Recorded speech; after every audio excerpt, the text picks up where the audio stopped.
रानेश सिंह जी चौहान, श्रीमती अंजू जी चौहान, मैनपुरी उत्तर प्रदेश से। एक बार यजमान श्री रानेश सिंह जी और श्रीमती अंजू चौहान जी के लिए जोरदार ताली बजाकर स्वागत वंदन अभिनंदन करेंगे, जिनके पावन सहयोग से ये वनखंडेश्वर धाम कमेटी इस पावन शिव महापुराण की कथा को आयोजित कर सकी है।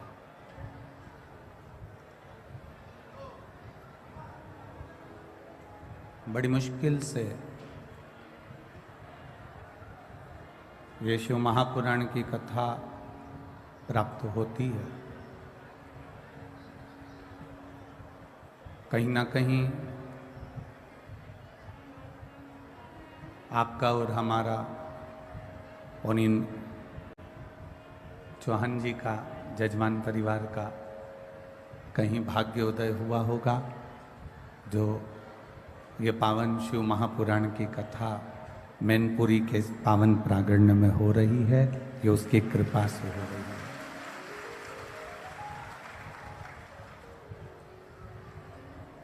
दो कदम भी चलकर हम अगर भगवान की भक्ति की ओर जा रहे हैं, थोड़ा बहुत भी समय निकालकर यदि हम परमात्मा के चरणारविंद की ओर जा रहे हैं, तो ये हमारे जीवन की सार्थकता है। एक बात आप लोगों से कहना चाहेंगे, स्वीकार करेंगे अच्छी बात है, ना करेंगे कोई बात नहीं। चाहे कार्यकर्ता हों, चाहे व्यवस्थापक हों, तुम्हें जहाँ जगह मिल जाए, जरूरी नहीं है कि 3 घंटे की कथा में कार्यकर्ता खड़े रहेंगे तो काम होगा। 3 घंटे पूरे 7 दिन आप भोलेनाथ जी पर छोड़ दीजिए, वो सारी व्यवस्था संभाल लेगा और कर लेगा। पर कार्यकर्ताओं से भी निवेदन है और जितने सहयोगी लोग यहाँ सहयोग कर रहे हैं उनसे भी निवेदन है, आप अपनी वाणी को मौन रखेंगे, चुप रहेंगे और बैठकर, क्योंकि ये कथा मैनपुरी में बार बार नहीं होगी, आप व्यवस्था दूसरी जगह जाकर भी संभाल सकते हो, पर कथा शिव पुराण की मिलना बड़ा कठिन है। कहीं आपकी किस्मत खुलना होगी, इसलिए बाबा देवादिदेव महादेव ने ये कृपा करी है। केवल आपको सेवा तो करना ही है, और सेवा के साथ में मौन रहकर, इतने सारे श्रोता भाई बहन यहाँ पर कथा सुनने के लिए दूर दूर से आए हैं, नीचे बैठे हुए हों, चाहे सोफे पर बैठे हों, चाहे कुर्सी पर बैठे हों, इन सब को देखिए, किसी के भी मुख से आवाज़ नहीं आ रही होगी। अगर बोल रहे हैं तो केवल कार्यकर्ता बोल रहे हैं। इसलिए आप लोगों से निवेदन है कि आप चुप रहेंगे तो पूरा पंडाल आनंद से कथा सुन सके। धन्यवाद बीच के कार्यकर्ताओं को जो अपनी जगह पर बैठ गए, उसके लिए मैं आपको नमन करता हूँ, प्रणाम करता हूँ। बहुत बहुत साधुवाद है आपको, दंडवत प्रणाम। भक्ति और उसमें भी शिव की आराधना,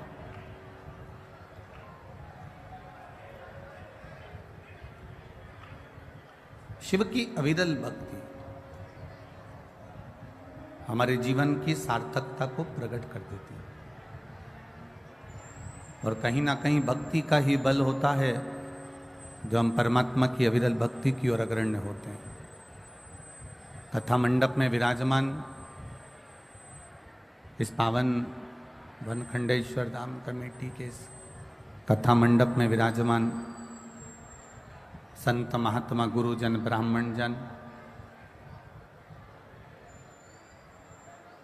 पर्यटन सांस्कृतिक मंत्री एवं सभी अतिथिगण जो भी इस कथा मंडप में आए हैं, अपने जीवन को सार्थक बनाने का प्रयास करिएगा 7 दिन के अंदर। एक तो अधिक मास पड़ गया है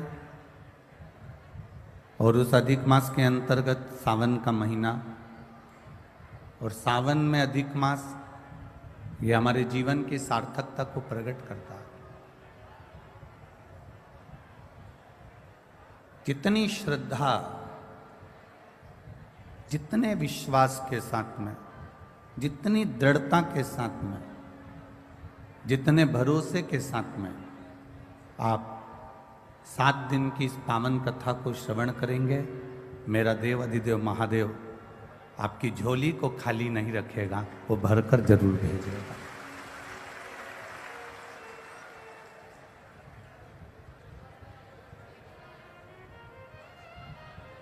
पूरा दिन पड़ा हुआ है आपके पास में, खूब आपको जितना बोलना हो, जितना लोगों से लाड़ लड़ाना हो, जितना स्नेह करना हो करो, पर 3 घंटा 2 बजे से 5 बजे तक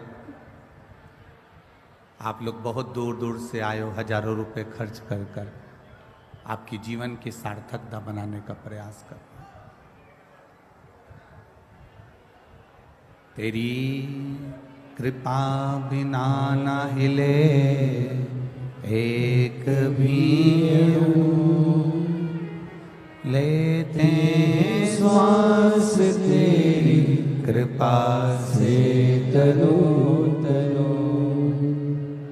बखान क्या करूं मैं राखों के ढेर का, चपटी भभूत में है खजाना कुबेर का। हे गंगाधार मुक्ति द्वार ओमकार तू भोले ओमकार तू। आयो शरण तिहारी शंभो तार तार तू। 1 मिनट की भी भक्ति, 1 कदम भी हम देवाधिदेव महादेव के सम्मुख से अगर निकल कर भी चले जाते हैं, शंकर भगवान की शरणागति को पाते हुए हम अगर उसके चरणों के सामने से निकल कर चले गए, उसके सम्मुख से निकल कर चले गए, तो भी शिव कथा कहती है वो करुणा कर देता है।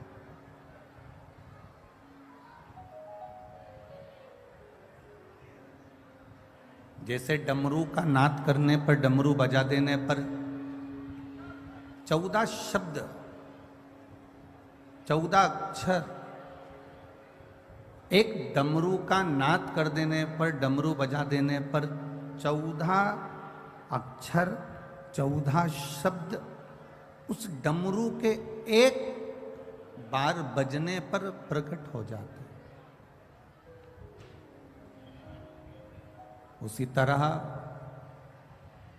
जैसे एक बार डमरू के बजा देने पर 14 अक्षर प्रकट हो जाते हैं, और वो 14 अक्षर साधारण नहीं, इस सृष्टि का संतुलन बनाने वाले होते हैं। उसी तरह शिव महापुराण की कथा जब कहीं पर होती है, शंकर भगवान की कथा यदि कहीं हो रही होती है, शंकर भगवान की कथा कहीं चल रही होती है, तो आपका ये अनुभव होना चाहिए कि ये शंकर भगवान के डमरू की नाद है, जिससे हमारे भीतर के विकार समाप्त हो रहे हैं और हमारा जीवन सार्थक हो रहा है और हमारे जीवन का कल्याण हो रहा है।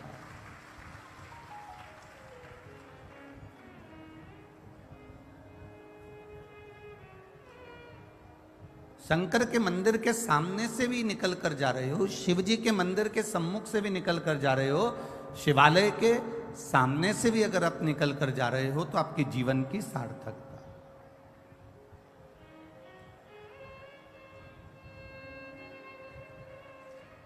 हमने देवाधिदेव महादेव को देखा कि नहीं देखा, हमने भगवान शंकर को देखा कि नहीं देखा, यह हमें नहीं मालूम।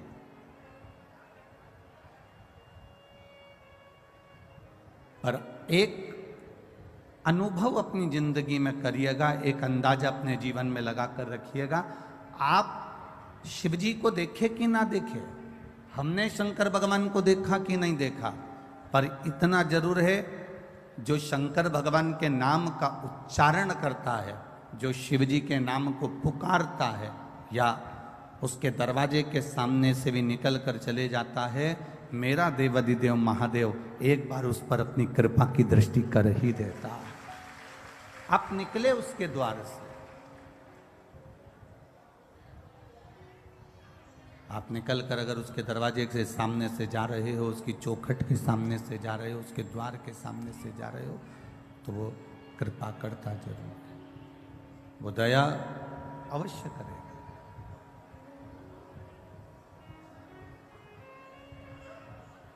एक साधारण सा स्मरण है,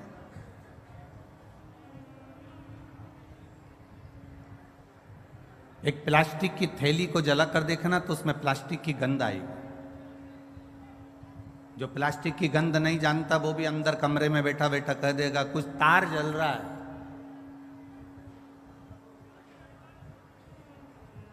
घर का एक साधारण से साधारण बच्चा भी कह देगा मम्मी कुछ जलने की बदबू आ रही है।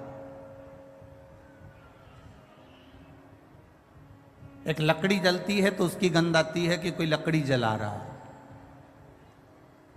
एक कागज जलता है तो उसकी गंध आती है कि कोई कागज जला रहा है।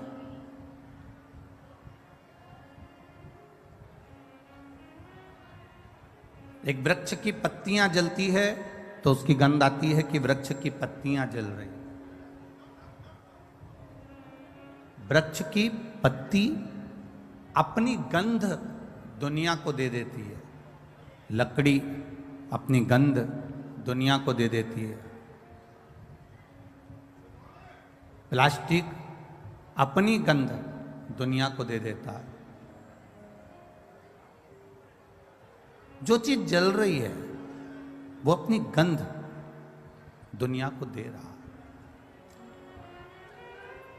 जैसे प्लास्टिक जलने पर वो अपनी गंध दुनिया को दे देता है, लकड़ी जलने पर वो अपनी गंध दुनिया को दे देता है, पत्ते जलने पर वो अपनी गंध दुनिया को दे देता है, उसी तरह एक शंकर का जो उपासक होता है, शिव भक्ति करने वाला होता है, शंकर का गुणगान करने वाला होता है, शिव मंदिर में जाने वाला होता है, शंकर की भक्ति में डूबने वाला होता है, शंकर के चौखट के सामने से जो निकलने वाला होता है, वो भी चलते चलते अपनी गंध संपूर्ण विश्व में फैला जाता है और उससे ये शिव भक्ति की गंध उसके भीतर से आने लगती है।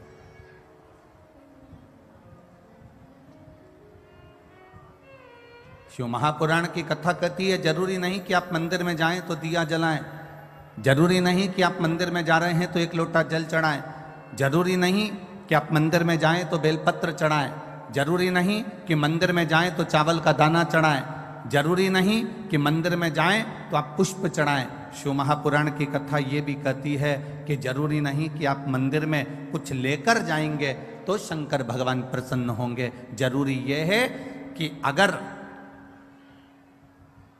मंदिर में पहुंच भी गए हो और अपने दोनों हाथों का प्रयोग आपने मंदिर की सफाई में भी कर दिया तो वो बेलपत्र और जल चढ़ाने से बड़ा होता है। मंदिर की देखभाल में कर दिया तो वो मंदिर में सुख प्रदान करने से ज्यादा प्रबल होता है।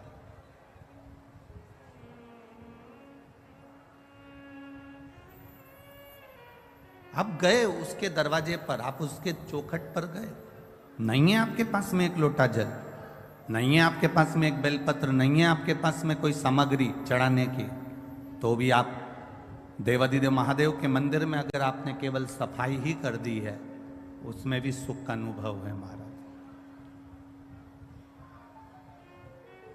चढ़े हुए बेलपत्र से भी आपने भोलेनाथ जी का श्रृंगार कर दिया, उसमें भी आपका सुख है महाराज। और इतना भी जाने दो, अगर मंदिर के दरवाजे से मंदिर के अंदर प्रवेश भी नहीं कर पाए तो केवल मंदिर की चौखट के सामने से निकलते निकलते उसके शिखर का मात्र दर्शन भी कर लिया तो समझ लो कि हमारी जीवन की सार्थकता हो गई, हमारा जीवन धन्य हो गया।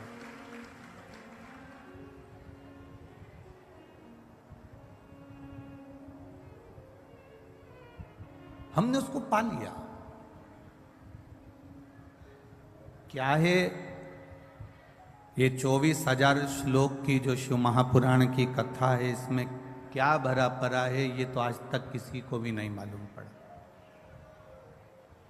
वैज्ञानिक कहते हैं कि ये 24,000 श्लोक की शिव महापुराण में विज्ञान भरा पड़ा हुआ है।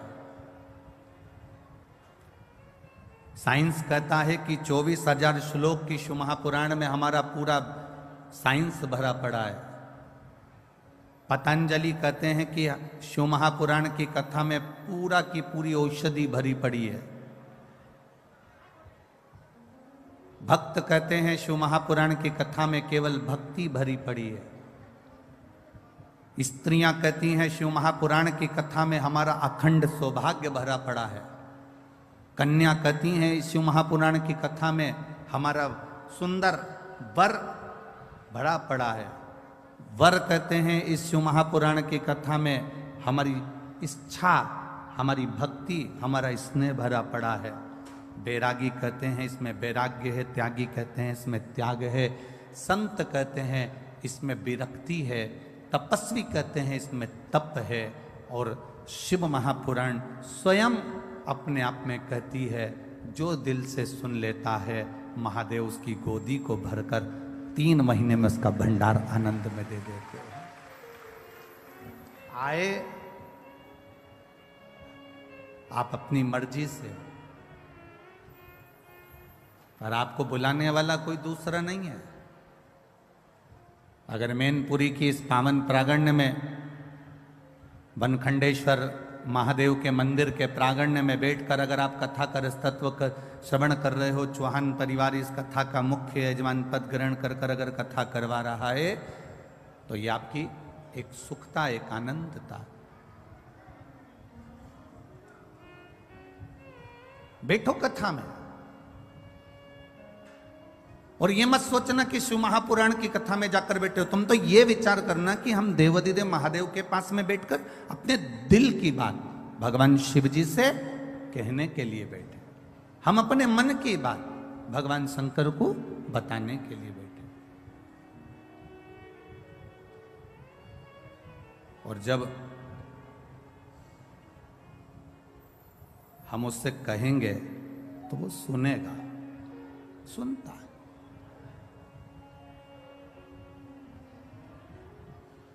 कोई कहे कि गुरुजी पहले दिन की कथा सुनना चाहिए कि दूसरे दिन की कथा सुनना चाहिए कि तीसरे दिन की कथा सुनना चाहिए कि चौथे दिन की कथा सुनना चाहिए, 5वें दिन की सुने, 6ठे दिन की सुने, 7वें दिन की सुने, सुने कब की?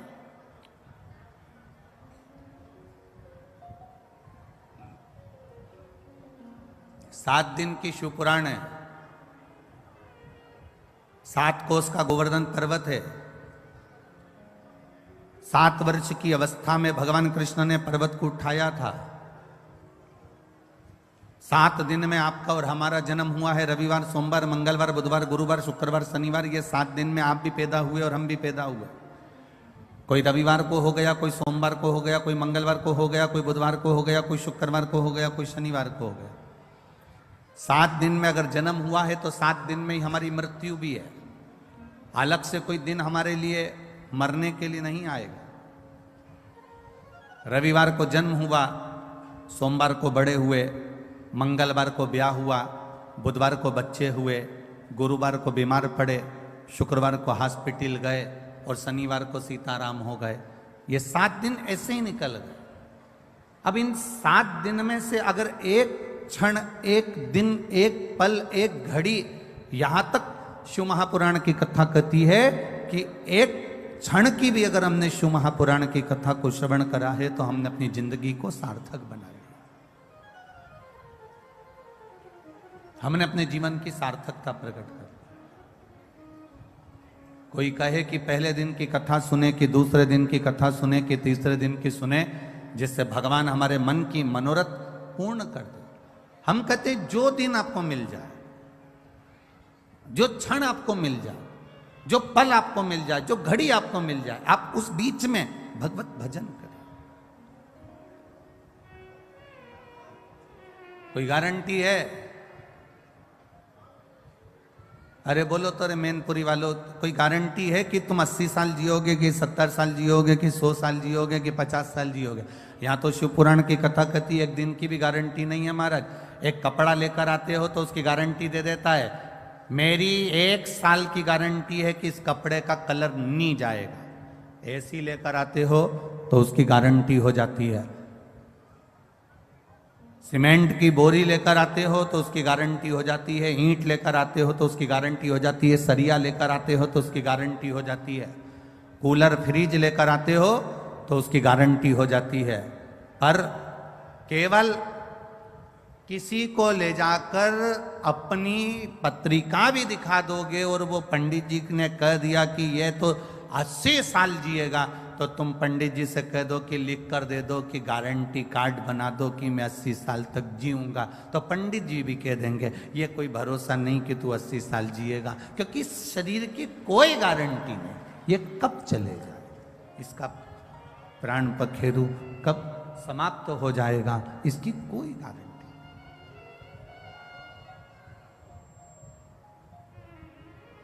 कब प्राण छूट जाएंगे, कब चले जाएगा, इसकी किसको गारंटी। पहला दिन मिले तो भी भजन करिए, दूसरा दिन मिले तो भी भजन करिए, तीसरा दिन मिले तो भी भजन करिए, चौथा दिन मिले तो भी भजन करो, पांचवा दिन मिल जाए तो भी भजन करो, छठा दिन मिल जाए तो भी करो। जो समय हमें मिल रहा है, जो पल हमें मिल रहा है, जो समय हमको प्राप्त हो रहा है, उसमें भगवान का भजन करिए।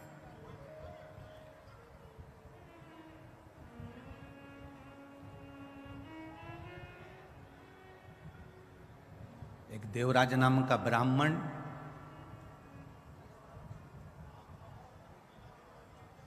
जिसने कभी शंकर भगवान के मंदिर का द्वार नहीं देखा, कभी नहीं गया,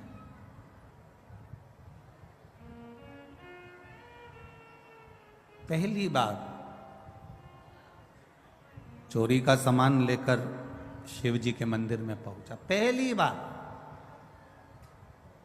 आप में से कई लोग ऐसे होंगे जो पहली बार शिव महापुराण की कथा में पहुंच रहे होंगे। अब एक अंदाजा लगाना कि वो तो चोर था, ब्राह्मण के घर में जन्म जरूर ले लिया था उसने, पर उसने चोरी का धन लेकर अपने पास में रखकर चोरी का सामान लेकर शंकर के मंदिर में पहुंचा था।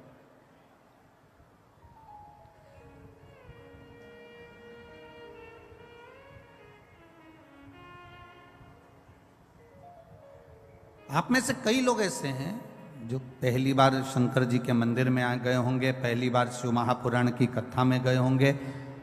कई लोग पहली बार शंकर की कथा को सुनने के लिए इस पंडाल में बैठे होंगे, कई लोग।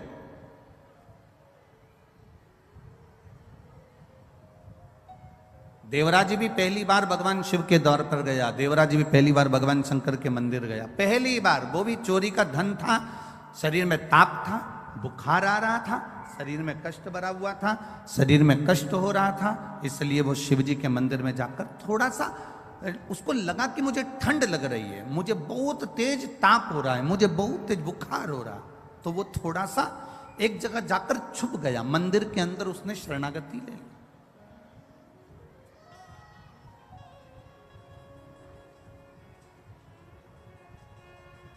कैसे भी गया, पर गया तो शिव के मंदिर में,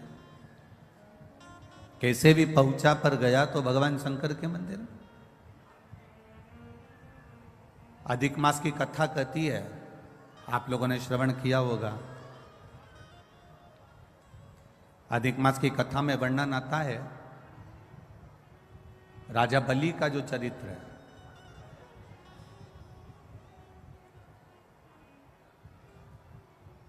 ये राजा जो बलि था, जिसके दरवाजे पर भगवान वामन भगवान भिक्षा मांगने के लिए गए, इसका चरित्र अधिक मास की कथा में स्कंद पुराण में भी आता है, विष्णु पुराण में भी आता है, वराह पुराण में भी आता है, वामन पुराण में भी आता है, कूर्म पुराण में भी आता है, मत्स्य पुराण में भी इसका वर्णन आता है।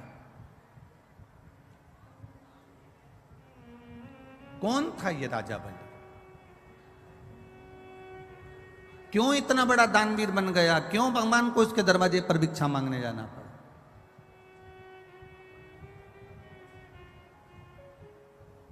एक जुआरी था ये, बहुत बड़ा जुआरी, केवल जुआ खेलता था। इतना बड़ा दोस्तों के साथ बैठकर जो जुआ खेलना चालू करा, जुआ चलता रहा, हर बार हारता था। जुए में आज तक नहीं जीता। कभी उसने जुए में विजय प्राप्त करी ही नहीं, कभी जीत ही नहीं पाया।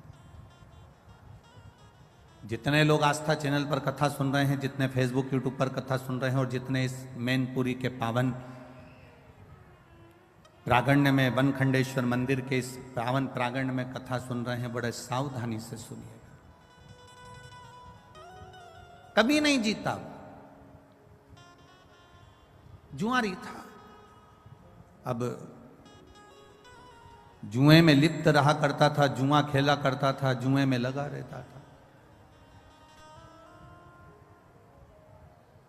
एक दिन एक शंकर भगवान के कोई उपासक, शिव के कोई भक्त बैठे थे और भगवान शंकर की आराधना में डूबे हुए थे।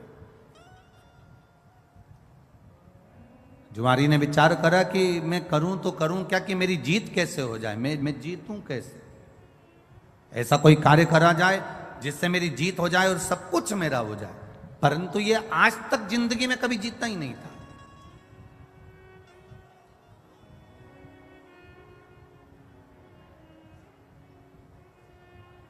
कभी कभी भगवान की ऐसी कृपा हो जाती है, प्रभु की ऐसी दया हो जाती है कि अगर किसी सेठ जी के यहाँ कोई द्वारपाल काम कर रहा है, कोई एक साधारण सी किसी मंत्री के यहाँ, किसी कलंत्री के यहाँ, किसी संतरी के यहाँ, बहुत बड़े ऑफिसर के यहाँ अगर कोई एक व्यक्ति साधारण सा बेचारा चौकीदारी करता है, कोई काम करता है, कोई साधारण कार्य में लगा रहता है, कभी शिव की उपासना, कभी जीवन में उसकी धर्म पत्नी ने अगर भगवान शंकर की भक्ति करी होती है, शंकर की आराधना करी होती है, शिव तत्व को जाना होता है, तो कभी कभी ऐसी कृपा हो जाती है किसी के यहाँ चौकीदारी करने वाला एक साधारण सा व्यक्ति भी कब राज सिंहासन पर जाकर बैठ जाता है, लोगों को मालूम ही नहीं पड़ पाता है।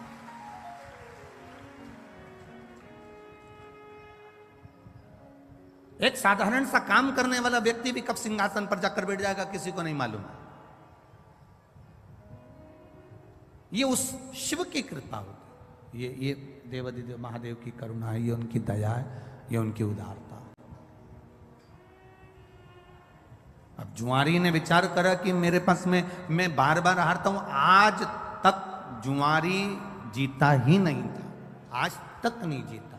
आज पहली बार मंदिर के सामने से जा रहा था, संत आंख बंद करके बैठे हुए थे, उनके पास में उनका कमंडल रखा हुआ था, एक छत्र रखा हुआ था, उन्हीं के पास में एक सुंदर सा आसन रखा हुआ था। अब जुआरी ने विचार करा कि संत नेत्र बंद करके बैठे हैं, क्यों ना इनका सामान चुरा लिया जाए, क्यों ना इनका सामान चुरा लिया जाए। बहुत सारे लोग आएंगे कथा में, बहुत सारे लोग। आप लोग आए हैं कथा सुनने के लिए,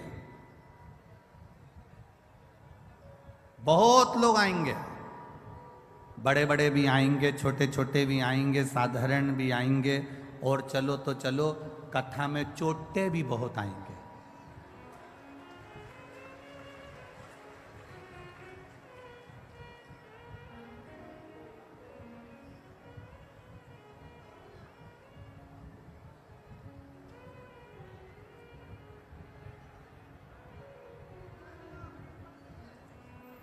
दो लोग बहुत जल्दी गायब होते हैं महाराज। अगर मैनपुरी वाले सब बात अच्छे से संभाल ले तो हमारा मन है कि मैनपुरी में कथा जरा जोरदार आनंद से करी जाए। हो संभाल लोगे तो बोलने में पीछे नहीं हटेंगे, ठीक है? पक्का? बस तो दो लोग बहुत जल्दी गायब होते हैं, वोट लेके नेता और चेन लेके चोर, बहुत जल्दी गायब हो जाते।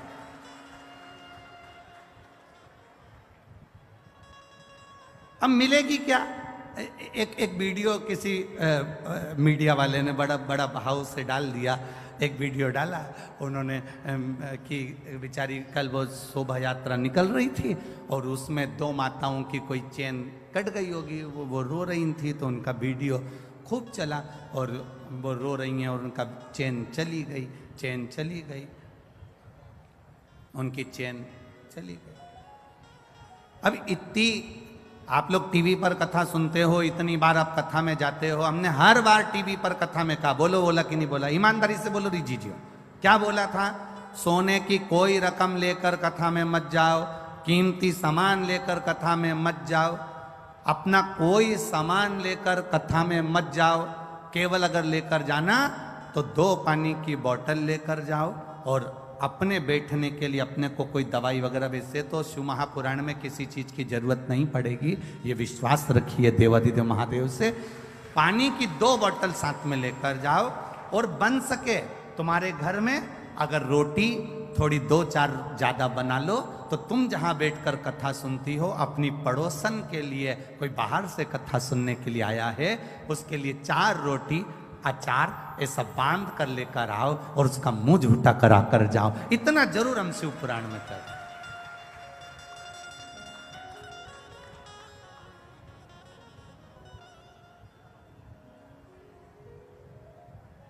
अपने साथ में 2 पानी की बोतल लेकर जाओ, एक खुद के लिए और जम के बोले एक अड़ोसी पड़ोसी और पीछे वाला धड़ोसी, तो उसके एक पानी की बोतल जरूर लेकर। और अगर कहीं का बीच में पानी की बोतल देने भी आए तो उसका हाथ जोड़ लो कि मेरे को 3 घंटे की कथा में से 2.5 घंटा सुनना है, आधा घंटा आशीष भी ले लेते हैं, 2.5 घंटा बचता है, मुझे कथा सुन लेने दो, क्योंकि एक 10 रुपए की बोतल में मेरी करोड़ों की दौलत हाथ से ना खसक जाए, इसलिए मैं हाथ जोड़ूं तुम्हारे, मेरे को नहीं चाहिए। आप अपनी पानी की बोतल अपने पास रखो, मुझे तो केवल कथा सुनना है। बड़ी मुश्किल से मैनपुरी में आई है ये देखो, एक लड़की ने तो बीच बीच में 7-7 दिन के व्रत करे थे मैनपुरी में कथा के लिए, और अभी भी 7 दिन से ये छोटी सी कन्या 7 दिन से कुछ नहीं खाया है, व्रत करके बैठी है केवल मैनपुरी की कथा के लिए। कहाँ है बच्ची? वो बुलाओ उसको, आओ।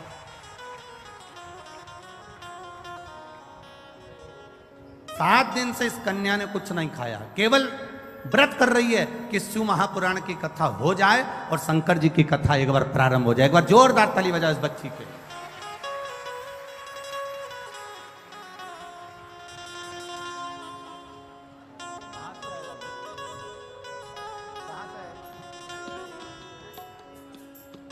गाजियाबाद से ये बेटी आई है, जोरदार ताली बजाएं इसके लिए। बहुत बहुत सारा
एक बार बच्ची के लिए जोरदार ताली बजाएं जो गाजियाबाद से आई है। 7 दिन के व्रत, और उसके घर के लोग बोल रहे कई बार व्रत रख लिए, केवल पास में कथा नहीं होती, मुझे कोई लेकर नहीं जाता, कथा सुनने को नहीं मिलती। मैं फिर निवेदन करूंगा, 10 रुपए की पानी की बोतल के लिए करोड़ों की जायदाद मत छोड़ देना, इसको सुनकर अपनी झोली को इतना भर लेना कि दूसरी बार मेरा महादेव आए तो आप खुद जजमान बनकर कथा करवाओ। ये बाबा से करें। खाली ना जाता कोई दर से तुम्हारे, खाली न जाता कोई दर से तुम्हारे, मैं भी खड़ा हूँ नंदी बाहें पसारे, अपने हृदय से लगा लो, लगा लो, गिरा जा रहा हूँ, उठा लो, उठा लो, भोले अपने दर से अब तो न टालो, गिरी जा रही हो, उठा लो, उठा ये भक्ति के बल को बढ़ाइए। और जिस दिन आपके भक्ति के बल को आप बढ़ा लेंगे उस दिन शिव की कृपा अपने आप हो जाएगी। चोर चोरी करा, धन लेकर शिवजी के मंदिर से बैठे हुए संत के पास का ही सामान चुरा कर ले गए। जुआरी था,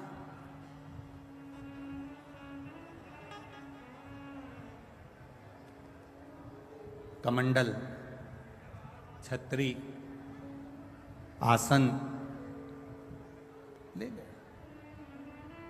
आते हैं लोग, बहुत आते हैं कथा सुनने के लिए।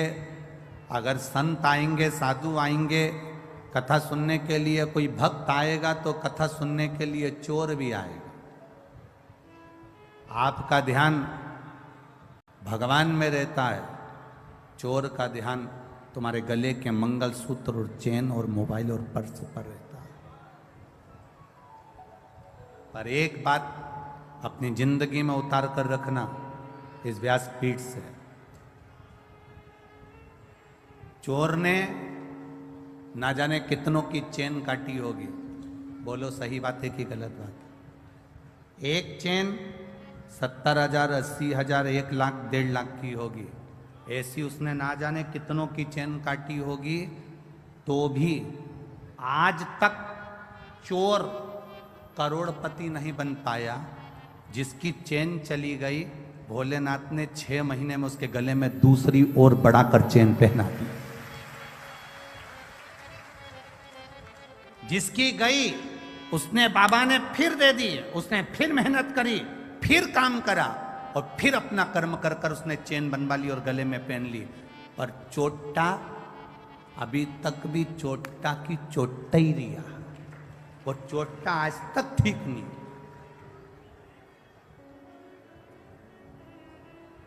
कोई सोने का सामान लेकर मत जाओ। अगर आए हो कथा में तो हम तो बाबा से मिलने के लिए आए, हम बाबा से मांगने के लिए आए, हम बाबा से अपने दिल की बात कहने के लिए आए। दिल की बात।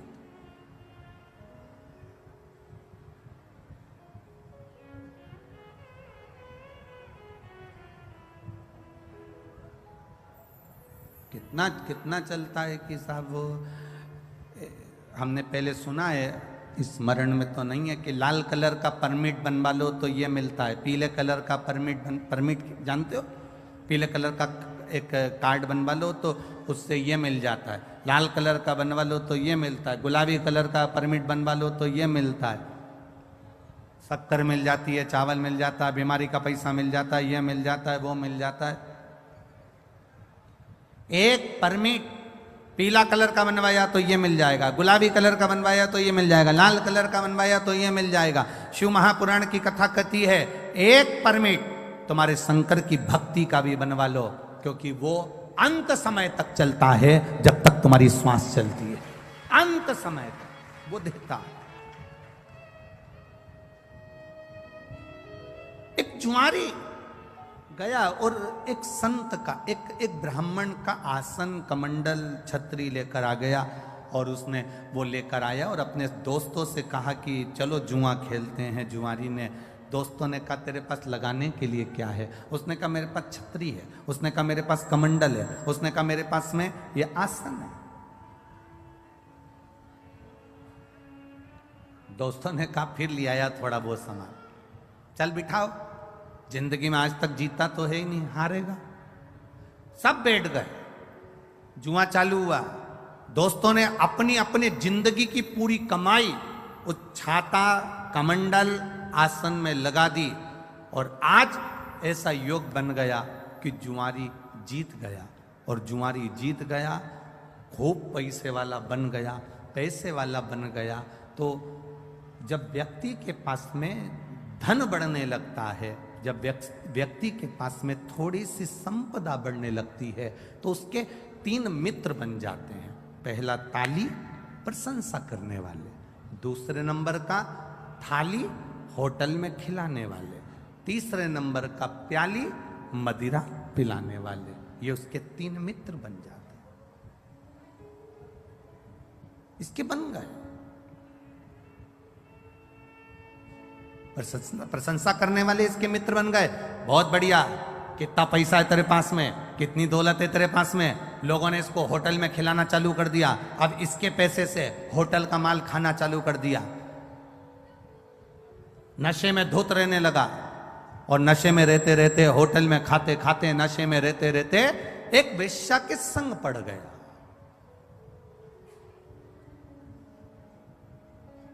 और एक वेश्या के संग जब पड़ा, वेश्या ने इसके धन को पूरा जीम लिया। वेश्या ने पूरे धन को उसका ले लिया। अब वेश्या ने एक दिन उससे कहा, कल तुम आना तो मेरे लिए गजरा, बेणी और बीड़ा, पान खाने का तांबुल लेकर आना। जुआरी ने कहा ठीक है, कल मैं आऊंगा तो लेकर आऊंगा। अब जुआरी इतना नशे में हो गया, इतना नशे में हो गया, इतना नशे में हो गया कि गजरा, बेणी, पान, बीड़ा उसके हाथ में था और चलते चलते नशे में गिर गया। गिरा तो सब जमीन पे गिर गया, मिट्टी में हो गया। मिट्टी में हुआ तो इसको थोड़ा सा होश आया। होश आया, इसने सोचा कि मैं वेश्या के घर जा रहा था, सारा के सारा मेरा गजरा, बेणी और ये बीड़ा, ये पान सब खराब हो गया, तांबुल। सामने शंकर जी का मंदिर था। इसको आया क्रोध और गुस्से में उठा, इसकी नियत लग गई होगी। ये बैठा है ना शंकर जी के मंदिर में, जो शंकर, ये शिवलिंग जो रखा है ना, इस शंकर की नियत मेरे गजरे में पड़ गई, मेरी बेणी में पड़ गई, मेरे बीड़े में पड़ गई, पान में पड़ गई। इसने मिट्टी का, कीचड़ का गजरा उठाया, कीचड़ का, मिट्टी का बेणी उठाई, मिट्टी का गजरा, मिट्टी की बेणी और मिट्टी में सना हुआ पान, बीड़ा उठाया और लड़खड़ाता हुआ नशे में शंकर के मंदिर में पहुंच गया। शिवलिंग के सामने खड़ा होकर और सब उठाकर शंकर भगवान के शिवलिंग पर फेंक दिया। ले तू खा ले।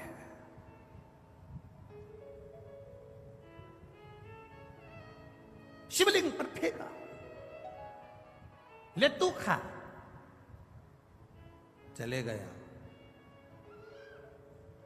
2-3 साल निकल गए। 3 साल के बाद ये मर गया, प्राण छूट गए। गया ऊपर, यम की कैद, यम की सभा में पहुंचा।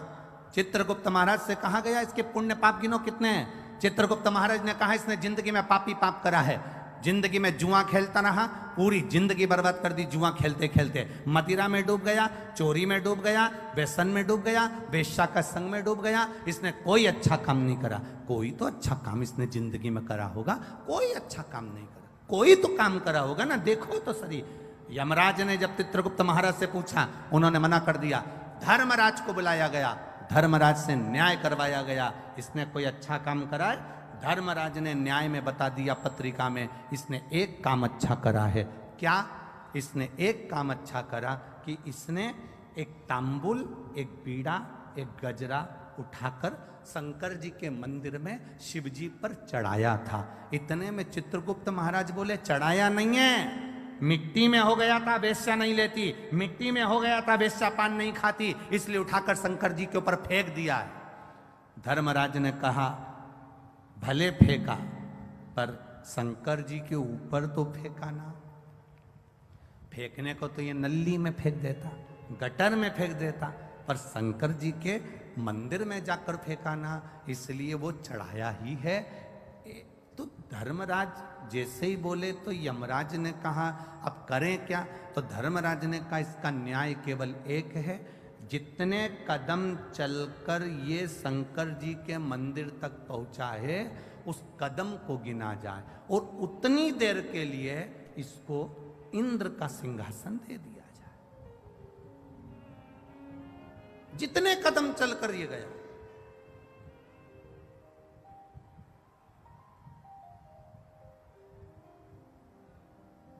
जितने कदम चलकर ये गया है उतने कदम के लिए इसको, अब उसके कदम किने गए। कहा 28 कदम चलकर ये शंकर जी के मंदिर में पहुंचा है, तो कहा 28 घड़ी के लिए इंद्र को कुर्सी से उतार दो और 28 घड़ी के लिए इसको इंद्र के सिंहासन पर बिठा दो।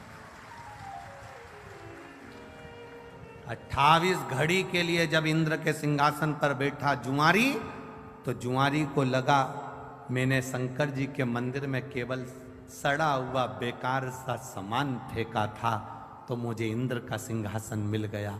अगर मैं कुछ अच्छा शंकर जी के मंदिर में जाकर एक लोटा जल अगर प्रेम से चढ़ा देता तो ना जाने कहां कहां का राज्य मेरा भोलेनाथ दे देता। केवल 28 घड़ी 22 घड़ी शिव के मंदिर जाने में जितने कदम चलकर गए उतनी देर का राज इंद्र का सिंहासन मिल गया, इंद्र की सत्ता मिल गई। इसने भी देरी नहीं करी, दान में पीछे नहीं हटूंगा, ताली बजाई, अप्सराओं को बुलाया दान कर दिया, एरावत को बुलाया दान कर दिया, जितना इंद्र के सिंहासन पर बैठा, जितनी देर बैठा, जो जो रखा था सब दान कर दिया। 28 घड़ी के बाद कुर्सी से नीचे उतरा, तब दूसरा इंद्र जो पहले वाला था वो वापस कुर्सी पर बैठा। कुर्सी पर बैठा तो उसने अप्सराओं को बुलाया तो आए नहीं, एरावत को बुलाया तो आए नहीं, जितना खजाना भरा पड़ा था सब वो लुटा के चले गया। अब सब लुटा के चले गया तो इंद्र रोते रोते भगवान विष्णु के पास गए। नारायण, जो पहले शंकर जी के कहने पर, धर्मराज के कहने पर जिस जुआरी को तुमने कुर्सी पर बिठाया था वो सब बर्बाद कर गया, सब लुटा कर चले गया। अप्सरा नहीं, एरावत नहीं, धन नहीं, दौलत नहीं, सब लुटा दिया। पूरे इंद्र की सरकार, इंद्र की सत्ता में जितना पड़ा था सब लुटा कर चले गया। ऐसे व्यक्ति को कुर्सी पर बिठा दिया जो सब लुटा दिया। भगवान नारायण ने कहा अरे इंद्र, जो तू इतने सालों में नहीं कर पाया वो 28 घड़ी में करके निकल गया। 28 घड़ी करा और निकल गया। जो तू इतने सालों से नहीं कर पाया, अपनी सत्ता रहे, वैभव रहे, सालों साल चलती रहे, जो इतने वर्षों से नहीं कर पाए, कोई उस कुर्सी पर जब बैठता है तो बैठने पर फिर वो जब लुटाना चालू करता है, बात का नहीं सोचता कि खाली होगा दूसरा बैठेगा तब देखा जाएगा, अभी तो दोनों हाथों से कर्म करने का मौका मिला है। अच्छा करते चल, सत्कर्म करते चल, जितना अच्छा कर सकते हो करो। अरे इंद्र, तू दुख मत मना, जो तू नहीं कर पाया वो 28 घड़ी में बैठकर वो करके निकल गया। तू तो इतने सालों से बैठा था ना कुर्सी पर, तू इतने सालों से बैठा था ना सत्ता पर, तो तूने क्या करा? पर वो बैठा और कर कर सब चला गया। इंद्र नेत्रों से नीचे चरण में भगवान के नेत्र कर लिए और भगवान विष्णु ने जाकर उस जुआरी से कहा तूने अपने दान का सदुपयोग करा, जा मैं तुझे आशीर्वाद देता हूं।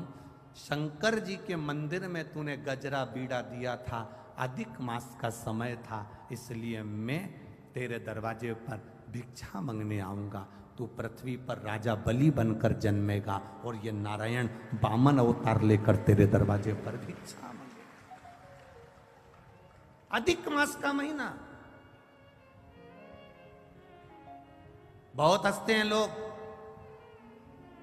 कावड़ यात्रा लेकर जाने वाले कावड़िया जितने होते हैं, गंगा जी का जल लेकर जाने वाले, 2 लोटों में जल भरकर लेकर जाने वाले, शंकर जी को जल चढ़ाने वाले पर, कावड़ियाओं पर दुनिया के लोग हंसेंगे, अपशब्द कहेंगे, ताना देंगे, आड़ा टेढ़ा बोलेंगे। रोज सोशल मीडिया पर देखना तो लोग कावड़ियाओं पर ताना देते मिलेंगे। शंकर जी को जल चढ़ाने से क्या होता है, शिव जी को दूध चढ़ाने से क्या होता है, शंकर जी के ऊपर बेलपत्र चढ़ाने से क्या होता है, शंकर जी को इतना दूध फ्री में ढोले जा रहे हो, इतना दूध शंकर जी पे चढ़ाए जा रहे हो। हमारा तो इतना सा निवेदन है, आप जितने बच्चे पैदा करो उनको दूध पिलाने की दम तुम में रखो। सनातन धर्मी को मालूम है कि दूध कहां कहां चढ़ाना है, ये उनको ज्ञात होता है। एक एक सनातन धर्म का व्यक्ति जानता है कि दूध किस जगह चढ़ाना है। शंकर को रिझाना है, दूध चढ़ाना है, कांवड़ चढ़ाना है, ये शिव को रिझाने के लिए है। कोई कह दे कि ये व्यक्ति या ये समाज का व्यक्ति या वो समाज का व्यक्ति, शंकर को जल चढ़ाने वाला न ब्राह्मण, न क्षत्रिय, न वैश्य, न शूद्र, ये कोई नहीं होता। शंकर को जल चढ़ाने वाला केवल शंकर का एक उपासक, शिव का भक्त होता है। मैं सोंगरा अलीगढ़ की रहने वाली, कहीं बैठी हैं? आप ही हैं? हाँ, ऐसे हाथ हिला दो एक बार, खड़े रहिए, एक बार हाथ हिला दो खड़े होकर। बच्चे आए साथ में। मेरा नाम श्वेता गौड़ है, मैं सोंगरा अलीगढ़ की रहने वाली हूँ। मैं शिव महिमा का क्या वर्णन करूँ। मेरी शादी को 10 साल हो गए थे, संतान का सुख नहीं था। सारे डॉक्टरों की रिपोर्ट मैं आपको लगा कर भेजती हूँ, जिसमें ये रिपोर्ट लगाई है, आप टीवी चैनल के माध्यम से इन रिपोर्टों को देख सकते हैं। सारी डॉक्टरों की रिपोर्ट लगाई है, जिसमें डॉक्टरों ने कह दिया था इनको औलाद संतान का सुख नहीं होगा, संतान प्राप्त नहीं होगी। सारे डॉक्टरों की रिपोर्ट लगाकर भेज रही हूँ, संतान का सुख नहीं था। 10 साल में सारे डॉक्टरों का इलाज करवाया पर संतान का सुख नहीं है। तब किसी के कहने पर मैंने आपकी शिव पुराण की कथा सुनना चालू करी और पूरे टीवी के सामने आसन बिछाकर 3 घंटे तक आपकी पूरी कथा सुनी और बाबा से टीवी के सामने ही भगवान से निवेदन किया, बाबा मेरी गोदी जरूर भरना, डॉक्टर के हिसाब से मुझे संतान नहीं हो सकती, आप कृपा करना। आपने कथा में आंकड़े की जड़ का प्रयोग बताया, मैंने वो प्रयोग करा और प्रयोग करने के ठीक 3 महीने का आप बोलते हो पर समय तो निकल गया था, पर 4 से 5 महीने में मेरा गर्भ ठहर गया और बाबा की कृपा से मैं गर्भवती हो गई। पर मैं आपको क्या बताऊं गुरुदेव, बच्चा लाए हो साथ में, लिया लिया लिया।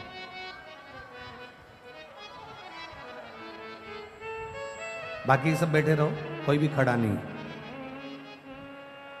डॉक्टर ने 5वें महीने में अल्ट्रासाउंड कराया और अल्ट्रासाउंड कराने पर डॉक्टर ने कह दिया ये बच्चा आप ना रखिए, क्योंकि इस बच्चे की रीढ़ की हड्डी नहीं है, इस बच्चे की रीढ़ की हड्डी नहीं है, ये बच्चा जन्म लेने के ठीक 4-5 दिन में मर जाएगा, इस बच्चे को मत रखिए, इसकी रीढ़ की हड्डी नहीं।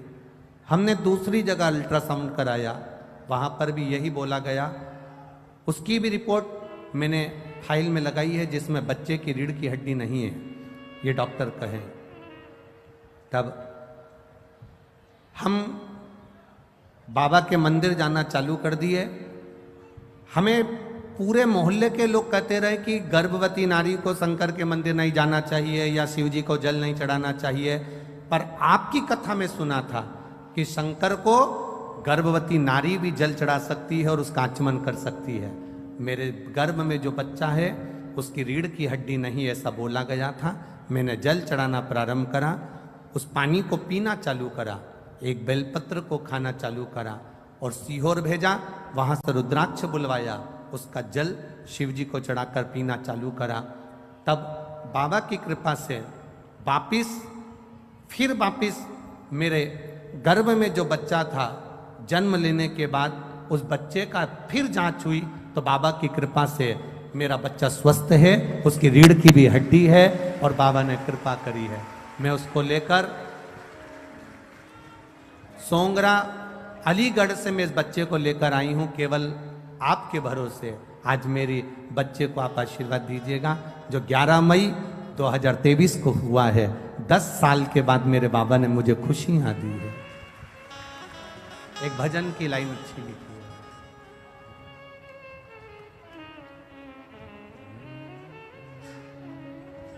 अरे लुटा दिया भंडार काशी वाले ने।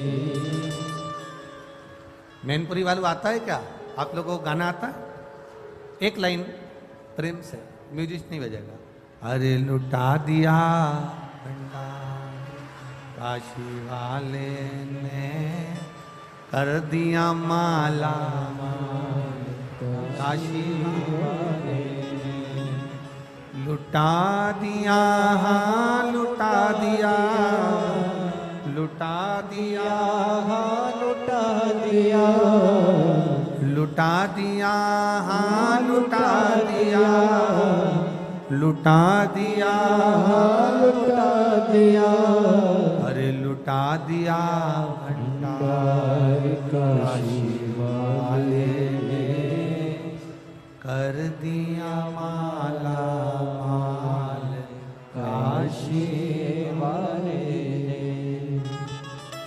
लुटा दिया भंडार काशी वाले ने, कर दिया माला माल काशी वाले ने। भरोसा किया गया, विश्वास दृढ़ता हमारे भीतर की होगी तो ये निश्चित है वो देता जरूर है, वो देने में कमी नहीं रखता।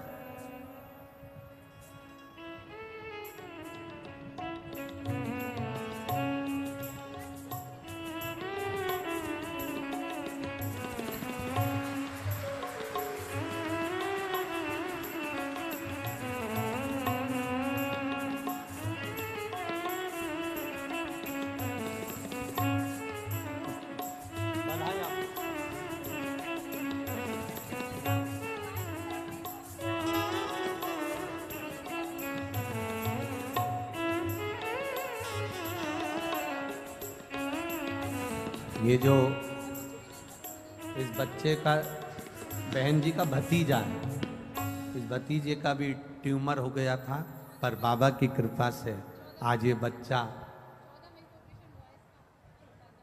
कृपा से, शिव कृपा से, बाबा की कृपा से, ट्यूमर होने के बाद भी बाबा ने इसको बचा कर रखा है। यही शिव तत्व की प्राप्ति। बहुत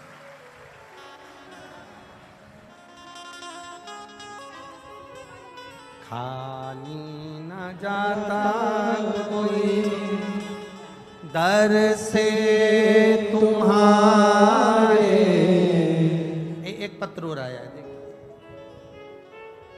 एक बच्चा जिसके दोनों कान के पर्दे फटे हुए थे और वो बच्चा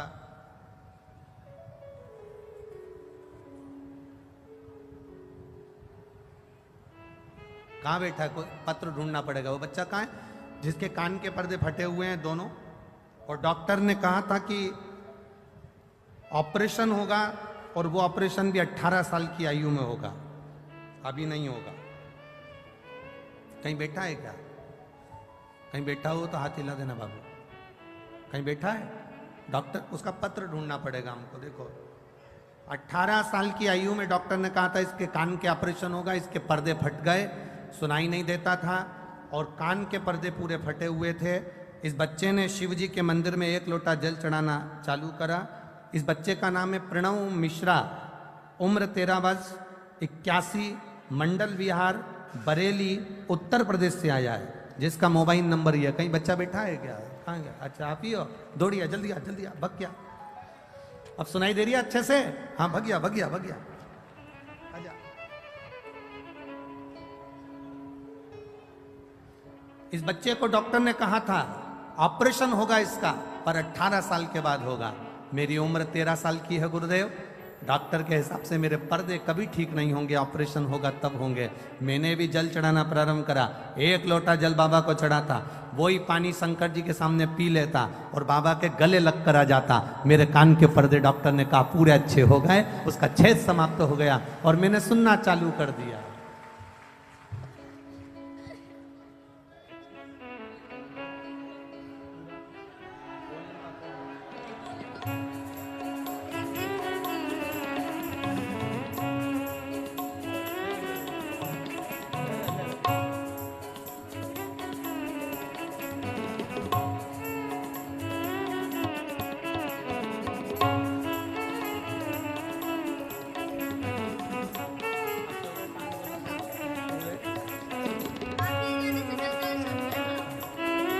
खुश खाली न जाता है कोई दर से तुम्हारे, मैं भी खड़ा हो नंदी माहे फसारे, अपने हृदय से लगा लगा लो गिरा जा रहा हो, उठा लो प्रभु अपने दर से अब तो न टालो, गिरी जा जा रही हो, उठा लो करुणा सागर है। आप करो उस पर भरोसा, आप करो उस पर विश्वास, और जब हम विश्वास पूर्ण करते हैं, भरोसा पूर्ण करते हैं, तब शिव मिलता जरूर है, मिलता। और ये भरोसा आपको करना पड़ेगा शंकर पर। सियोर वाले महाराज से कोई मतलब मत रखना, सियोर वाले मिश्रा जी से कोई मतलब नहीं। आपका मतलब होना चाहिए शंकर जी से और शंकर जी का आपसे। हम तो कथा कर कर चले जाते हैं, आप शिव की भक्ति में जब रमेंगे, कथा के पंडाल हम फिर कह दें, ये पंडाल नहीं है कथा का, ये कथा का पंडाल नहीं है। हम तो ये कहेंगे कि ये जैसे जैसे एक फ्रीज होता है और फ्रीज में दूध रख दो सड़ता नहीं है, थोड़ा डीले कम करो, दूध रख दो सड़ता नहीं है, फल रख दो बेकार नहीं होता, सब्जी रख दो बेकार नहीं होती। उसी तरह ये कथा का पंडाल नहीं, एक फ्रीज है जो इसके अंदर जाकर बैठ जाता है, वो संसार में कभी सड़ता नहीं है। परेशान में हो सकता है आप जल चढ़ाने जाते होगे, पशुपति व्रत भी आप करते होगे, आवाज ठीक नहीं लग रही है बाबा, पशुपति व्रत भी आप करते होगे, जल चढ़ाने भी जाते होगे। हो सकता है थोड़ा समय लग जाए, हो सकता है थोड़ी देरी हो जाए, हो सकता है समय लग जाए, पर महाराज फाइल अगर मोटी होती है तो थोड़ा सा उसको दबाने में समय लग सकता है। फाइल अगर मोटी है तो उसको दबाने में समय लग सकता है, पर बाबा दुख काटता जरूर, काटेगा। शिव कथा करे,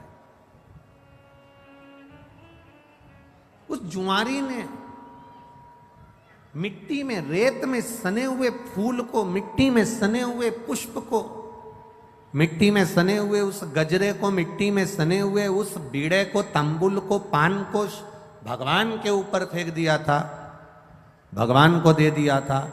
और वो लेखनी में लिखा गया कि इसने भले अगर नशे में था तो फेंक देता, तो गटर में फेंकता, नाली में फेंकता, कहीं दूसरी जगह ले जाकर फेंकता, पर उसने फेंका तो देवाधिदेव महादेव के चरणों में फेंका, शिव जी के पास भगवान शंकर के पावन चरणों में फेंका। करो आराधना। देवराज नाम का ब्राह्मण जो कभी शिवालय नहीं गया, कभी शंकर के दरवाजे नहीं गया, कभी शंकर के द्वार नहीं गया, कभी शिव तत्व को उसने जाना नहीं, कभी शंकर जी के द्वार नहीं गया, शंकर जी की चौखट पर नहीं गया, पहली बार चोरी का सामान ले जाते चोरी के सामान को लेकर शिवालय में पहुंच गया, क्योंकि शरीर में कष्ट था। शिव ने साथ लिया, भगवान देवाधिदेव महादेव ने साथ लिया। एक कोई वक्ता बैठकर कथा का रस तत्व ग्रहण करा रहे थे, ये भी वहीं बैठा हुआ था।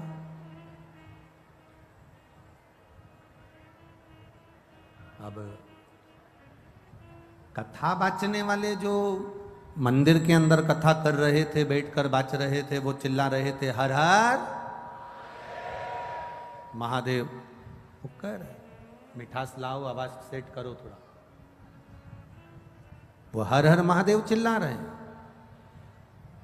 वो हर हर महादेव बोल रहे हैं, पर देवराज को अच्छा नहीं लग रहा, देवराज को ठीक नहीं लग रहा। मंदिर से बाहर निकल गया, और मंदिर से बाहर निकलकर उसको मालूम नहीं है कि मैं कहाँ बैठा हूं। बेलपत्री के वृक्ष के नीचे ये जाकर बैठ गया, क्योंकि शरीर में कष्ट था, तो शरीर कष्टप्रद हो रहा था।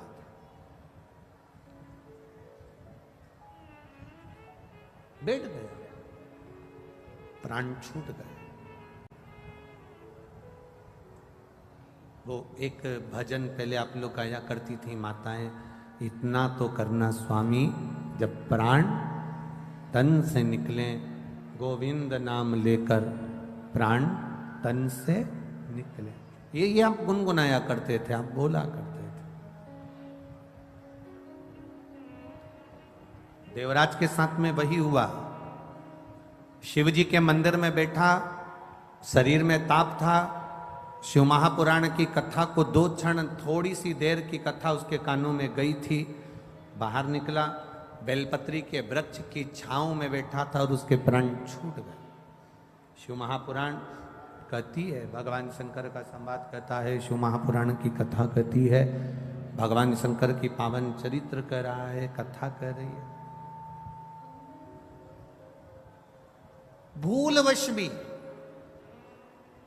अनायास, चलते चलते भी अगर हम शंकर जी के मंदिर के सामने से निकल गए, चलते चलते भी बेलपत्री के वृक्ष की छांव के नीचे से निकल कर भी अगर हम चले गए, शिव महापुराण की कथा कहती है, जिस कामना से हम गए हैं बाबा हमारी वो कामना पूर्ण कर ही देता है। एक सहज भाषा में, सरलता में, एक बेलपत्री का जो वृक्ष होता है, बेलपत्री का जो वृक्ष है जिसके नीचे 33 कोटि देवी देवता विराजमान होते हैं, 33 कोटि देवी देवता बैठते हैं, उस बेलपत्री के वृक्ष के नीचे से कि अगर हम निकल गए, भूलवश भी निकल गए, तो भी हमारे कार्य की सिद्धता हो जाती है।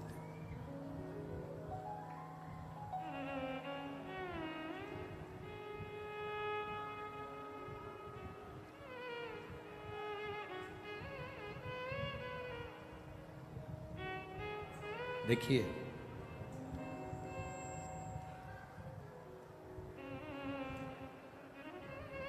देवराज के प्राण चले गए,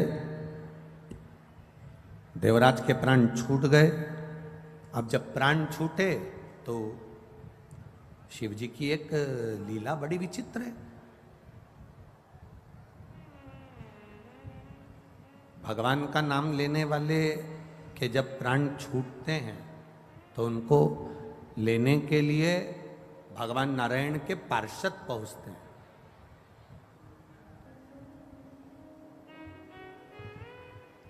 भगवान नारायण के पार्षद पहुंचते हैं। पर शंकर के मंदिर में एक लोटा जल चढ़ाने वाला, शिव जी का गुणगान करने वाला, त्रिपुंड लगाने वाला, गले में रुद्राक्ष धारण करने वाला, शिव कथा में अपने जीवन को रमाने वाला, शंकर के मंदिर के आसपास में भी अगर हमारा निवास है और हम वहां से रोज निकल कर जाते हैं, तो शिव तत्व को जानने वाला, त्रिपुंड लगाने वाला, रुद्राक्ष धारण करने वाला, शंकर के नाम का उच्चारण करने वाला, शंकर का गुणगान करने वाला जब प्राणों को छोड़ता है तो उसको लेने के लिए भगवान के पार्षद नहीं आते, उसको लेने के लिए यम के दूत नहीं आते, उसको लेने के लिए स्वयं देव अधिदेव महादेव नंदी लेकर आते, स्वयं नंदी लेकर।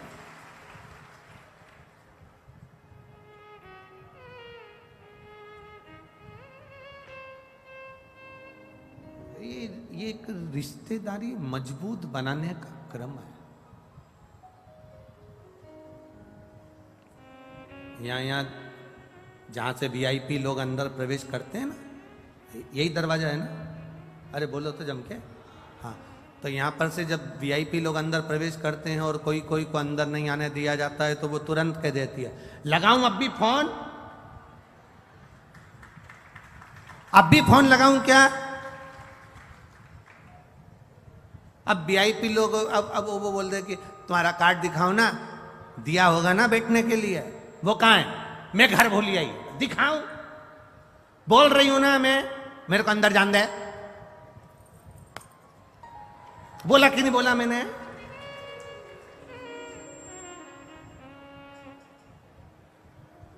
लगाऊं फोन अब भी यार?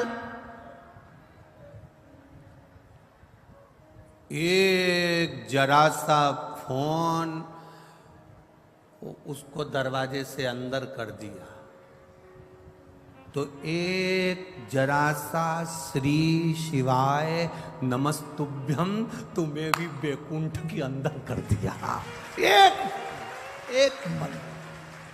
एक बार बस, जितने तुम कथा सुन रहे हो ना, जितने आस्था चैनल पर कथा सुन रहे हो, जितने फेसबुक यूट्यूब पर कथा सुन रहे हो, और जितने पंडाल में बैठकर कथा सुन रहे हो ना, तुम कोई हल्के फुल्के नहीं हो। इनकी पहचान किसी नेता, मंत्री, संतरी, कलंतरी, प्रशासन आदि से होगी। तुम्हारी पहचान तो डायरेक्ट है, डायरेक्ट। काहे की चिंता कर? यहां भले तुम आगे नहीं बैठ पाओ, पर पक्का वहां तुम आगे ही मिलोगे, निश्चित है। तुम्हारी भक्ति, तुम्हारा विश्वास, तुम्हारी दृढ़ता, तुम्हारा भरोसा, तुम यहाँ अगर कथा में आए हो ना, तो ये किसी दूसरे के भरोसे नहीं। भोलेनाथ दया करना, हम तेरे भरोसे, मैं तेरे भरोसे। आप किसी और के भरोसे पर नहीं, आप शिव के भरोसे पर जीना चालू करो। आप शंकर के आश्रित होकर जीना चालू।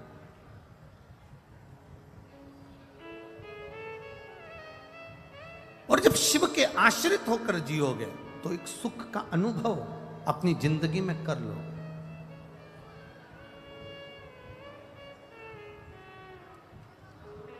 देवराज को लेने के लिए भगवान शंकर अपना नंदी लेकर आए। नंदी पर से मेरे भोलेनाथ जी नीचे उतर गए, नंदी पर देवराज को बिठाने लगे।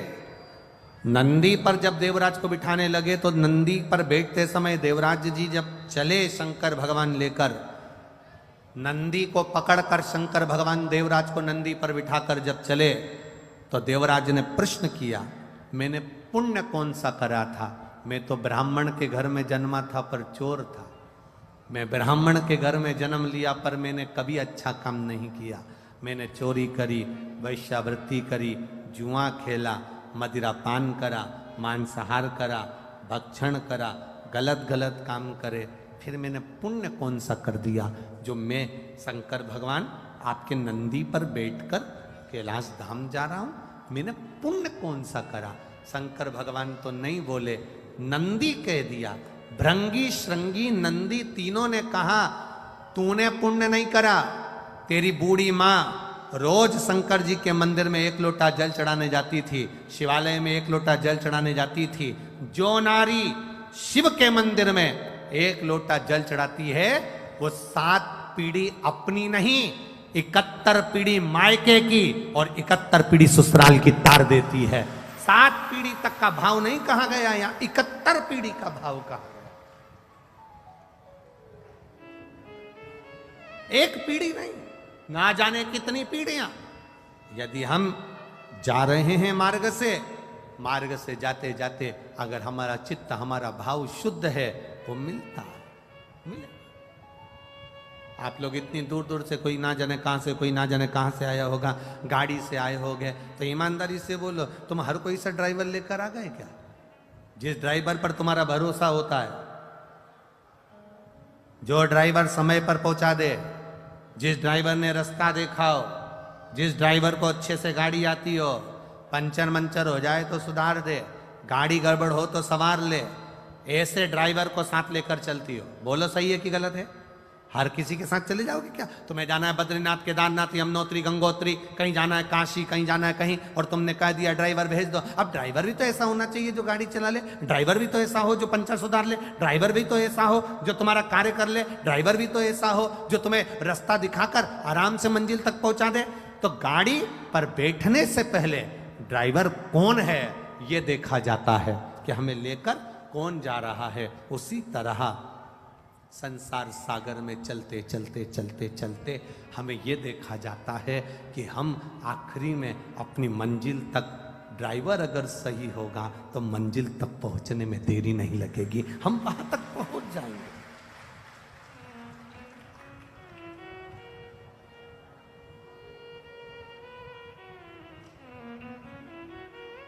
इतने लोग शिव महापुराण की कथा में आते हैं। ये समिति जब सीहोर आई थी, श्री बनखंडेश्वर धाम कमेटी जब सीहोर आई कार्यक्रम लेने के लिए, जब बहुत पहले की कथा की बुकिंग है ये, तो जब ये लोग सीहोर आए थे तो इन्होंने कहा था कि हम पंडाल लगाएंगे बड़े बड़े और 7 दिन में हमें उम्मीद है वो पूरे भरा जाएंगे। अब बनखंडेश्वर समिति कमेटी खुद टेंशन में पड़ी है कि ये कथा चालू होना थी 22 तारीख को और पंडाल भरा गया 21 तारीख को। आधे तो इनकी नींद उड़ गई, तो अब करें तो करें क्या बनखंडेश्वर महादेव। और पूरे ग्राउंड में जितने अंदर हैं उतने बाहर टकटका कर खड़े हैं, नेत्र लगा लगा कर। जितने अंदर बैठे हैं तीनों पंडाल में उतने, और ये पंडाल तो जाने तो वो एक सामने भोजन का पंडाल बनाया था, भोजन का पंडाल, उसमें भी भरे पड़े। और जाने दो ये तंबू पे टंगे पड़े हैं इधर आधे से।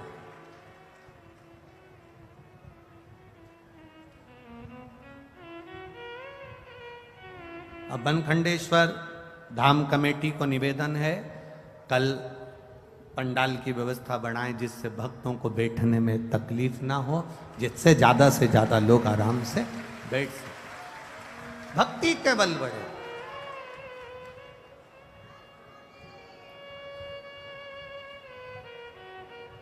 अब वो आपके यहाँ के पूर्व विधायक चौहान जी का बेटा हमको मां लेकर गए था गोवर्धन, तो वो हमसे कह रहा था अभी तक की सबसे ज्यादा पंडाल लगाया गया, जितनी कथा मैनपुरी में उससे दुगना तिगना पंडाल लगाया गुरुजी। 7 दिन में देखना तिगना पंडाल चुगना पंडाल लगाया अभी तक की कथा का। अब चौहान जी से कहेंगे अब कल की फिर तैयारी करो, अभी कल की फिर तैयारी। अरे ये शंकर के भगत हैं। कई बार कथाओं में प्रशासन हमसे पूछता है कितने आएंगे, हमने कहा ये तो भगवान की बारात का मालूम नहीं है, शंकर जी वो डमरू खड़काते हैं, ये कहीं से भी निकल कर आ जाते हैं। अब इनका करे तो करे। ये स्वयं अगर ये बनखंडी महादेव मंदिर समिति वालों से पूछा जाए कि कितने लोग आएंगे कथा में, कितनी व्यवस्था करना है, कितनी लेट बात लगाना है, कितनी पानी की व्यवस्था करना है, प्रशासन की व्यवस्था क्या करेगी, ये लाइट की व्यवस्था कैसे होगी, मेडिकल की व्यवस्था कैसे, अब ये पूछेंगे कि कितनों की व्यवस्था करें। अब बारात में लड़की वाले लड़के वाले से कह देते कि 150 लेके आना, 100 लेके आना, अपन 10-20 ज्यादा मान कर चल लो। पर यहाँ तो अंदाजा ही नहीं रहता ना कि कितने लेके आना। यहाँ तो केवल शिव पुराण की कथा चालू हुई और ये ना जाने कहां कहां से दर्रे में से निकल के पता ही नहीं पड़ता कहां से। और कहीं कहीं की तो इतनी समझदार आती है, अपने पूरे बैग में सारा सामान भी लेके आती है, और इतना इतना सामान लाती है कि खाने का तो लाए लाए समझो, कथा चालू होने से पहले अपना डेंटिंग पेंटिंग का भी पूरा लाए, अब पूरा सामान उसमें लेके बैग के अंदर। और एक हमने तो आज ही कथा में देखा, हमारे को क्या मालूम था, वो तो कथा में देख रहे हैं हम चलते चलते। एक इतना बड़ा गोल गोल कुछ था कपड़े जैसा, उस इतना बड़ा डब्बा भी था, उसमें से ऐसे निकाली, ऐसा करी वो। तो हमने सोचा हो सकता है मैनपुरी में ऐसा होता हो कि कथा में ये सब चीज कर। अरे बोल बम का नारा है, आवाज नहीं आई है, जरा दमदारी से बोलो, बोल बम का नारा है। ये शिव तत्व है महाराज, ये भक्ति है। ये यहाँ जितनी आए ना, ये सब फ्री होके आए, घर पे भी कह के आए, तुम चिंता मत करना, कथा होते सी भोजन की पूरी व्यवस्था है, आराम से खा पी के आऊंगी, तुम तुम्हारी देख लेना, अपने से टेंशन मत लेना। 7 दिन मेरे से तो बोलना ही मत ही कि मैं दाल बाटी बनाऊं, कि लिट्टी चोखा बनाऊं, कि ये बनाऊं, कि ठेहुआ बनाऊं, कि सामान बनाऊं। 7 दिन में कुछ नहीं बनाऊंगी। सुबह से नहाया, मंदिर गई, तैयारी करी, और 9-10 बजे तक अड़ोसन पड़ोसन धड़ोसन के लिए 2-4 रोटी बना के, घी लगा के, अचार लेके डब्बा में भर के ले जाऊंगी। जहां बैठूंगी चुपचाप से रोटी का पुंगा बना बना के दे दूंगी, खचा खचा तो खचा अपने कहीं। और तैयारी पूरी कथा की, अलमस्त है सुने कथा। और सुनो रे मैनपुर वाले, ए मैनपुरी वालों, दिन में अगर दर्शन करने नहीं आ सको तो इन भक्तों का रात को दर्शन करने आना, भजन में डूबे हुए मिलेंगे, भजन में डूबे, ये अपनी मस्ती में डूबे। ये इनको ये जितने शंकर के भक्त आए, इनका लोग मुंह झूठा कराते हैं, इनको बिस्कुट खिला दिया, पानी पिला दिया, कोई पूड़ी बांट रहा, कोई सब्जी बांट रहा, कोई चना बांट रहा, कोई पोहा बांट रहा। इनका मुख झूठा कराने वाले का 3 महीने में बाबा क्या क्या दे देता है, ये अंदाजा अलवर वालों से पूछना और पुष्कर वालों से पूछना। क्या दिया मेरे भोलेनाथ, क्या दे दिया, ये वही जान सकता। ये शिव के उपासक है, अविरल भक्ति इनके। देवराज ने कहा, ये बताओ कि मुझे कैलाश धाम क्यों ले जा रहे हो? एक कारण है तुम्हें कैलाश धाम ले जाने का, क्योंकि तुम्हारी माताजी जल चढ़ाती है। घर का एक व्यक्ति अगर जल चढ़ा रहा है तो वो हमारी कई पीढ़ियों को तार रहा है। एक व्यक्ति ने प्रश्न किया, ऐसा होता है कि पानी ये चढ़ाए और 71 पीढ़ी तर जाए? हमने कहा आज भी होता है। घर में बेटा जन्म लेता है तो 4-5 पीढ़ी में सावड़ लग जाती है। बोलो सही है कि गलत है? अगर कोई घर में मरता है तो उसकी 5-7 पीढ़ी में सूतक लग जाती है। बोलो सही है कि गलत है? सूतक लग गई, वो मर गया, बच्चा हो गया, सावड़ लग गई। 4-5 पीढ़ी में जब मरने की सावड़ लगती है, जब मरने की सूतक लगती है, जन्म की सावड़ लगती है, तो फिर चढ़ाए हुए लोटे का पुण्य भी तो खाते में लगता होगा। 7 पीढ़ी 71 पीढ़ी के खाते में वो पुण्य भी तो जाता होगा। वो पुण्य कहां जाता होगा?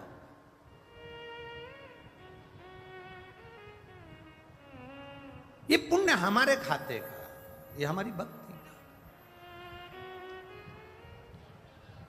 आप तो करो शिव की आराधना, आप करो देवादिदेव महादेव की आराधना, फल मिलेगा। इस कथा का नाम है तपस्यु महापुराण की कथा। तप का बल बढ़ता है तो शिव तत्व प्राप्त होता है। तेरे मंदिर में आना मेरा काम है, मेरी बिगड़ी बनाना तेरा काम है। तुम उसके दरवाजे तक जाते रहोगे, जाते रहोगे, जाते रहोगे, वो हाथ पकड़ लेता, हाथ पकड़ेगा।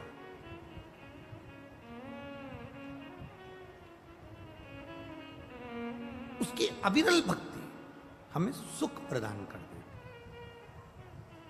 शिव महापुराण की कथा कह रही है, एक बिंदुक नाम का ब्राह्मण था जिसकी पत्नी का नाम चंचुला देवी था।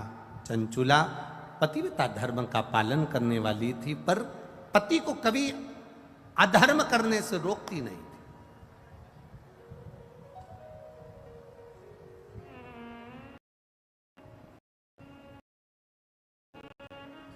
धर्म पत्नी,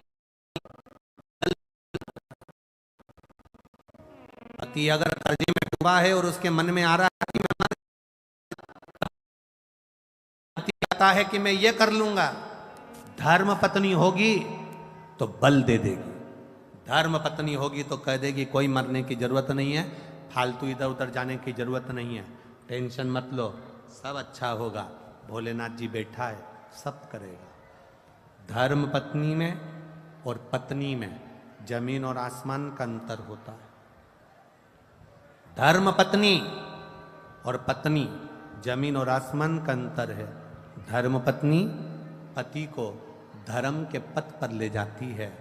धर्म पत्नी पति को शिव महापुराण की कथा तक 7 दिन में से 1 दिन लेकर आ ही जाती है, और धर्म पत्नी अपने पति को मंदिर तक पहुंचा देती।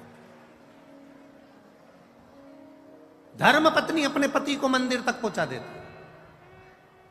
कमाकर कौन ला रहा है? पति। दुकान पर कौन बैठ रहा है? पति। नौकरी कौन कर रहा है? पति। व्यापार कौन कर रहा है? पति। जॉब कौन कर रहा है? पति। पत्नी घर के अंदर है, पति नौकरी करेगा, जॉब करेगा, काम करेगा, व्यापार करेगा, व्यवसाय करेगा। अगर उसको घर चलाना है, अगर उसको परिवार चलाना है, उसको अपना परिवार चलाना है, पत्नी बच्चों को, माता पिता को, आदिक परिवार को उसको आगे बढ़ाना है, तो ऐसा कोई पति नहीं होगा जो झूठ नहीं बोलेगा, जो बेईमानी नहीं करेगा, जो प्रपंच नहीं करेगा, जो झूठ प्रपंच ना करता। ऐसा कोई पति नहीं हो सकता। दुकान पर बैठेगा तो 1 रुपए की चीज 3 रुपए में, 2 रुपए में बढ़ाकर 4 रुपए में बढ़ा कर देगा। नौकरी करेगा तो भी 1-2 रुपया कहीं ना कहीं से कमाने का सोचेगा ही सर। ऐसा कोई नहीं संसार में। पति को अपना घर चलाना है, अपना परिवार चलाना है, अपनी पत्नी, अपने बच्चों को अच्छा रखना है, तो उसको कहीं ना कहीं से झूठ बोलना ही पड़ेगा। हम अगर आपसे कह दें कि आप अपने पति से कहो कि झूठ नहीं बोलो, तो तुम्हारा पति हमारी कहना नहीं मानेगा। हम आपसे इतना कहते हैं कि वो उसका काम है व्यापार करना, उसका काम है सर्विस करना, उसका काम है नौकरी करना, उसका काम है घर को संभालना, उसका काम है घर में कोई भूखा ना सोए, उसकी व्यवस्था पति को करना पड़ती है। तो धर्म पत्नी का फर्ज है कि पति के हाथ में 1 लोटा जल भर कर दे और कहे शंकर जी के मंदिर तक जाओ। क्यों? क्योंकि ये जो तुम झूठ बोलते हो, तुम कमा कर लाते हो, तुम्हारी कमाई का भोग, तुम जो कमा कर लाते हो, तुम जैसे कमा कर लाते हो, उस कमाई का भोग तुम्हारी पत्नी भी भोगेगी, तुम्हारे बच्चे भी भोगेंगे, तुम्हारे माता पिता भी भोगेंगे, तुम्हारी बहन भी भोगेगी, तुम्हारा भाई भी भोगेगा, तुम्हारा परिवार भी भोगेगा। तुमने जो कमाया उसका भोग तुम्हारा पूरा परिवार भोगता है। पर किस तरह से कमाया, कितना झूठ बोलकर, कितना प्रपंच कर कर, कितना गलत कर कर, किस तरह से कमाया, उसका भोग ना पत्नी भोगेगी, ना बच्चे भोगेंगे, ना परिवार भोगेगा। उसका भोग तुम्हें अकेले को भोगना पड़ेगा। इसलिए धर्म पत्नी का फर्ज है 1 लोटा जल देकर शंकर के मंदिर में भेजे, क्योंकि वो अगर थोड़ा झूठ बोल भी लेता है, मेरे महादेव को जल चढ़ाने से उसके पाप समाप्त हो जाएं, और वो जब जाए तो उसको भी सुख का अनुभव हो। यह धर्मपत्नी का लक्ष्य है।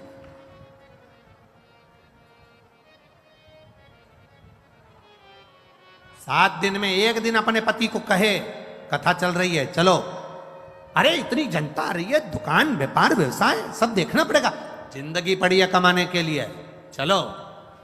एक बार हमने यही कथा इंदौर में बाज दी, और इंदौर में हमने कहा कि अपने पति को अगर यहाँ कथा सुनने नहीं आता तो अपने पति को घर पे कथा सुनाओ। जितनी देर तुम यहाँ सुन के जाओ उतनी देर अपने बेरू को सुनाओ, घर जाके बोलो।